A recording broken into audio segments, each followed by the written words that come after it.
X-Men comics are in a terrible state right now. Post Jonathan Hickman leaving, it's in a sort of disarray. There aren't a lot of really talented creators in there, and it feels like the creators themselves and the fans, the readers, are on two different wavelengths. Who are they writing this for? A lot of times it feels like the writers are writing the stories for themselves and they're not thinking about the customers. And we sort of have confirmation about that. There was an article on Polygon.com talking about Omega level mutants and what it means and how it was reified. Do you know who Leah Williams is?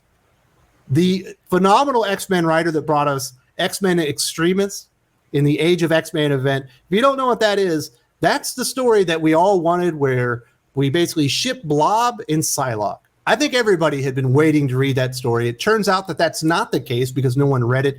And it's one of the truly magnificent, like, cringe-worthy comics. Like, if you've never read X-Men Extremis, I don't always recommend reading bad comics, but read that one. And you will see why Leah Williams being an X-Men to this day, it just tells you everything you need to know about the leadership or lack thereof from Jordan White, the X-Men group editor. So she did that. Somehow that got her an opportunity in the Krakoan age under Jonathan Hickman with X Factor. That thing sucked. Go to the final issue. Not only were X-Men fans saying this was the worst comic they ever read, all the people she actually wrote the comic book for, not X-Men fans, and we're going to get to that here in a second, they said it too. It was unanimous that Leah Williams' final issue of X Factor was an absolute disaster. And of course, she got the trial of Magneto, which shockingly didn't actually have a trial. It had very little Magneto, and it really had nothing to do with him.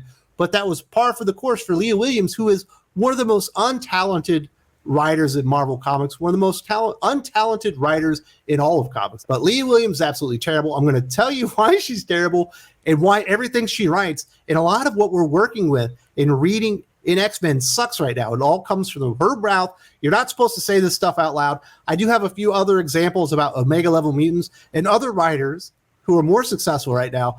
But this is what Leah Williams, who apparently is so much more important than you and I, she's operating on another level. Just wait till you hear it. This is her first quote about Omega level mutants. Omega classifications are for trading cards in fan discussions, more than they're for Krakoan citizens. Well, if you say so. Of course, when the term Omega level mutant was introduced into comic books have a lingo, and that was going to cause some discussion in who's Omega and who's not Omega. Obviously, that was kind of clarified under Hickman, and one of the things he says in there is Omega level mutants are the most important resource of all of Krakoa. So I would imagine, just based on the rules and the framework that Jonathan Hickman put in place that she's supposed to be operating under, they're important to Krakoa's citizens and X-Men comic writers. But Leah Williams said that's just for trading cards. That's not for writers. This is the coup de grace. This is the one that really shows you how stupid these people are, how much hubris they have that they've never earned. It's glorious when you hear this. Readers adhere to a different system of expectation when it comes to power levels. Writers aren't operating within these same parameters. Well, I wonder why your comic books suck so much, because you're not even operating under the same parameters as your readers, i.e. meeting their expectations or having the same knowledge about the X-Men comics that they do. It sucks when your readers know so much more about X-Men than you do, but that's one of the things that's going to come along with the job, and it behooves you, and it's your responsibility to get up to speed on what these power levels mean, because they're absolutely vital when you have comic books with superheroes coming into conflict with each other. I hate to break it to you, whether you're operating under these parameters or not, Omega level mutants mean something. They're actually important. And that lingo and those classifications are ingrained into X-Men readers. It's there. Even if you're a new X-Men reader, you hear it, then you have to go look it up to see what it means, and then you're aware of it. So Leah Williams, can you imagine her just saying it?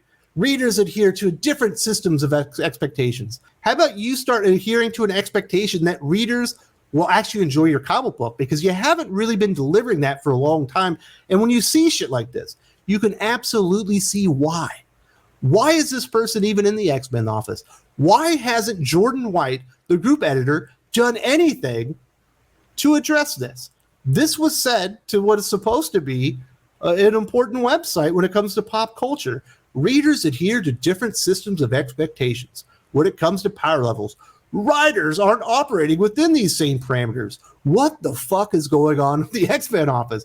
When you see stuff like this, it kind of explains it all. Omega level mutants are important. It's important to the history of X-Men comics. It's important to the history of Marvel comics. It's certainly important when you have conflict. The concept of Omega level mutants has been around since 1968's Uncanny X-Men 208 by Chris Claremont. The first mutant character ever to be called Omega was Rachel Summers, the daughter of Cyclops and Jean Grey from an alternate future. In the comic, Nimrod says, upper limit of target subject's abilities has yet to be determined, and then gives her the label of Class Omega. That means something because one of the biggest villains in X-Men and one of the most powerful villains in your current X-Men universe that you're writing in, genius, is Nimrod. And it means something that there's something out there called an Omega level mutant, and he can't even determine how powerful they are.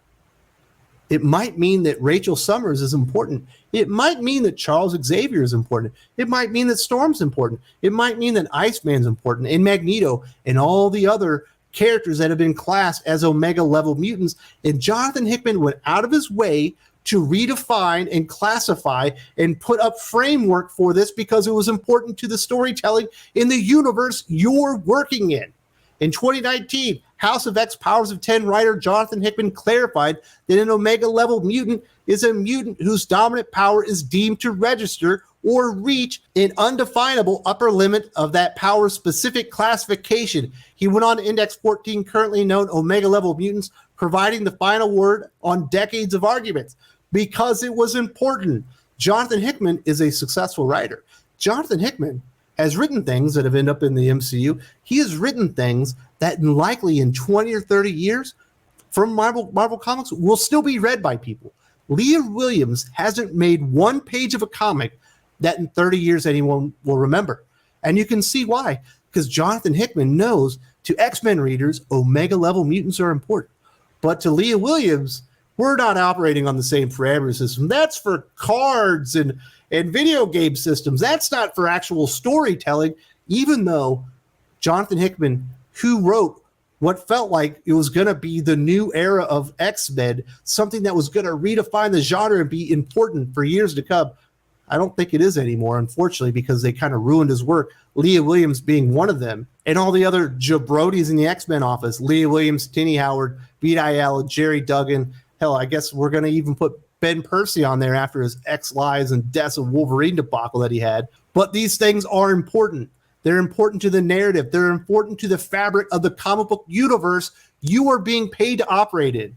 You should be operating under the same parameters as your customers, dumbass. Now, admittedly, not all X-Men creators are as stupid as Leah Williams. Some of them have a little bit of professionalism in them that Leah Williams apparently lacks. Not surprisingly, Al Ewing is one of those creators. He's actually written something along with Jonathan Hickman that will be known and probably read in 30 years from now, Immortal Hulk. He's got some other work as well that I think probably will stand the test of time, but his worst X-Men comic is certainly better than the very best X-Men comic Leah Williams has ever produced. I wonder why. Let's hear what he has to say. There's a map of Krakoa. There's a list of people currently on the X-Men. There's a list of Omega mutants and a definition of what that means. When you're sharing fictional space, there's an advantage to being on the same page. Yes, sir, you are correct. You should be on the same page as the other creators within your universe and the same page as your comic book customers who have read those data pages as it was defined and structured by Jonathan Hickman. Shockingly, Al Ewing, who has written competent comic books and things that will be seen in 20 or 30 years that are still important to Marvel Comics, knows that when the framework is put in place, you need to adhere to it and respect it. You don't need to dismiss it out of hand. Readers adhere to a different system of expectations when it comes to power levels. Writers aren't operating within the same parameters. Well, yes, they are. The successful writers in your office are. Al Ewing is. And guess what? You have to challenge these Omega level mutants different than you do other characters. He talks about that. I've challenged Storm politically. I've challenged Magneto emotionally. I've challenged Vulcan's temper and his ego. These are things that have no real bearing on powers. Obviously, the superhero genre requires a little superpowered action, but in the Marvel Universe, there's always someone bigger. Yes, That's why you need those card numbers that tell you the power levels. So when they come into conflict, you know how it should work. And when a character has to work harder or be smarter to attack that other character and actually come out victorious, you can do that. Or you need to challenge the characters on another level, because you're not going to be able to do anything about Storm's power to manipulate the weather. She's Omega. It's literally undefined what she can actually do. She terraformed an entire planet in a matter of minutes. I would say that she's pretty powerful. You might need to challenge the character politically or emotionally or on another level to see them overcome that and define who the character is and give them growth. You're not going to be able to do it within their power levels. And you need to know that Storm is an Omega level mutant. That way, when you write her and you put her in the story, it makes sense how the power is used and how it comes off within the conflict. These things are important. I guarantee you there are more dipshits like Leah Williams in the X-Men office with this unearned hubris than there are professionals like an Al Ewing who realized what Jonathan Hickman was doing with that data page, what Chris Claremont was doing when he introduced the idea of Omega level mutants. You may think that it's for trading cards and video games and it's beneath you as a writer, but the customers think it's important. It's part of the narrative structure. It's part of the fabric of the X-Men universe. And that's why X-Men is absolutely failing right now with every single issue that they put out. There are only a handful of quality writers in there. There are only a couple of people that actually could keep up with what Jonathan Hickman was doing. That's why he had to leave early. He was tired of seeing what he created be destroyed by untalented hacks like your Leah Williams, your Vita Ayalas, your Gerry Duggans. He took his ball and he went home, and I don't blame him at this point. If you need further proof of what a hack Leah Williams is, I talked about this comic earlier. It's the final issue of X Factor.